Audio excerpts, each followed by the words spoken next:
I know sometimes it can get a little redundant and even boring at times that many of our queer stories always stick to the concept of just coming out all the time. This week on Bisexual Awareness Week and today for Bisexual Awareness Visibility Day, there's just been a lot of coming out stories repeated over and over and over again. And those are valid and we need them. And we have needed them. We've needed them for years because when it was 2008, 2009, 2010, much of those things didn't exist. They certainly didn't exist in the 90s. They certainly didn't exist in the early 2000s. Those things just weren't there in our pop culture and our media. So we have desperately needed those things. We also need to move beyond that. We need more stories. We need more visibility in terms of just existing in the world to make it normal. Of course, it's a journey. We can't get there from here. We have to go through the coming out process. People need to see themselves. They need to find themselves and discover themselves. Certainly, I was among that. Sometimes, though, the coming out story doesn't end. It doesn't stop. It doesn't conclude. Sometimes, especially when we're bisexual or pansexual, we have to continuously come out. Sometimes we're not always seen. Sometimes it's not always obvious. Sometimes we're constantly coming out, even regardless of how our genders are and our partners and all the visibility that we have. We constantly have to come out. And I know for me, coming out, even though I came out to myself 10 years ago, I didn't stop coming out there. I needed to process being in the closet for so many years. I needed to process programming that religion had put into me and not having the safe space to come out when I really needed to come out as a teenager, but instead came out in my early 30s. So that journey continued, but coming out didn't just stop there.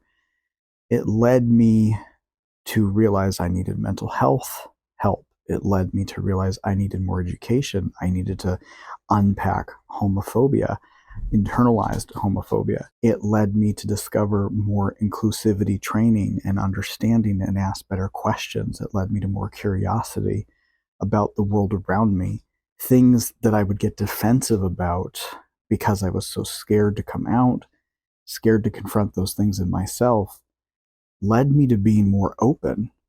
It created more empathy for me in the world to discover new things, to make new friends, to make better connections, to make deeper connections, to find my way to be a more empathetic, open-minded, curious person, and in the end, be a better person in the world and be a better person to the people around me. But still, the coming out process gets stalled because when you realize you didn't get to live that part of your life, the thing we don't always talk about is when you're in an opposite sex relationship, it can be lovely and wonderful and happy and amazing, but there's still that regret. There's still that twinge of, I didn't get to explore that part of myself. I didn't get to have that lived experience of exploring my bisexuality when I was younger, before I got into this relationship.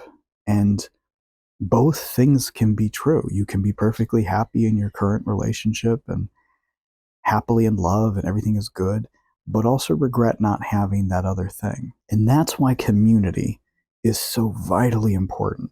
That's why the awareness is needed. That's why the visibility is needed, because it doesn't always have to be a romantic relationship. Sometimes just being in a community that's welcoming and can celebrate your queer joy, celebrate it together, celebrate queer media. That great book I just read, I can talk about it with these folks who also understand and can also process the same thing that I'm processing. For example, earlier this year, I read this amazing book, Milo and Marcus at the End of the World.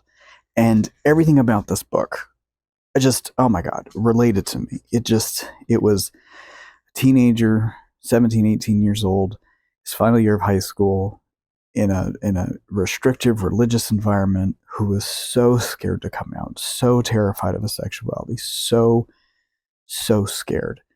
But he fell in love with a boy, and all he wanted was to be with this guy, and all this guy wanted was to be with him. And the other guy was in the restrictive religion as well, but they approached it in very different ways.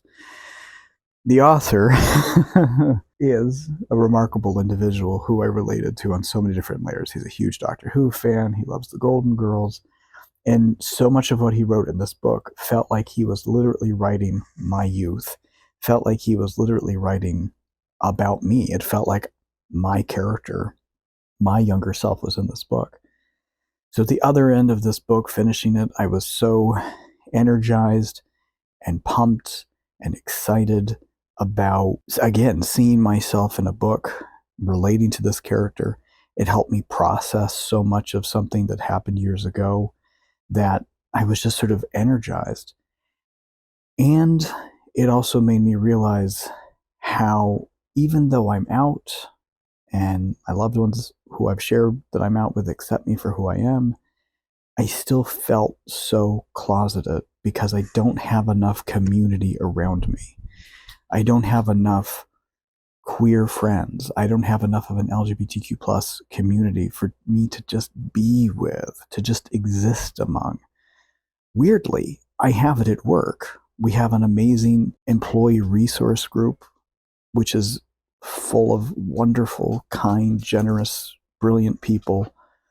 And we all work together to make our workplace a better place, but also it's just a place for us to share our thoughts and our feelings and just exist in the world. But that's at work. And I only have so many queer friends around me that I can sit and process these things with and talk about and just live my life with.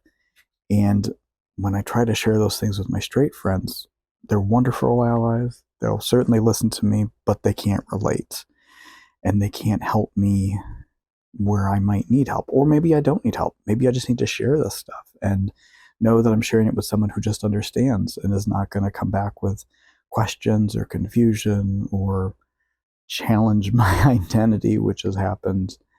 I just want to be. And as I process unmasking my straightness, which I think is different from coming out of the closet over and over again, it's being out and also just living your life. And it's tough to not have that. And it's one thing to come out, but it's another thing to then find community and to connect with people and to have that need to be. And I certainly have a couple of friends who are very close who I can talk to, who I can share those things with, but those are the things that are important. To have this space, not just the media of visibility, not just media of our stories, not just media where we go beyond the coming out stories, but living our lives authentically in communities, proudly, without judgment, without fear. And it's harder to do that today than it was when I actually came out 10 years ago. But we have to keep fighting for it. We have to keep working towards it. We have to continue to be out where it's safe. There's debate out there, certainly, about being out as an act of political activism. And that's true to some degree. But it's also just important to be out and to be visible, to change the minds and the hearts of the people closest to us. It's our stories that can change people. And we have to change from the inside out. It's hard for me to talk to a stranger on the internet to convince them that my identity is valid when I can work harder on the people closest to me. But even then, it has to be safe. And you always have to challenge those risks, which is hard to do. I can't be out to everybody in my life. And I don't feel that I can live authentically around those people.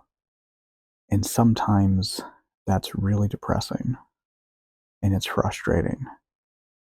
But then something clicked in me this year and I said, enough. I'm not doing that anymore. I'm in my 40s. I'm almost in my mid 40s and I'm simply not going to play that game anymore. And so I'm done with that.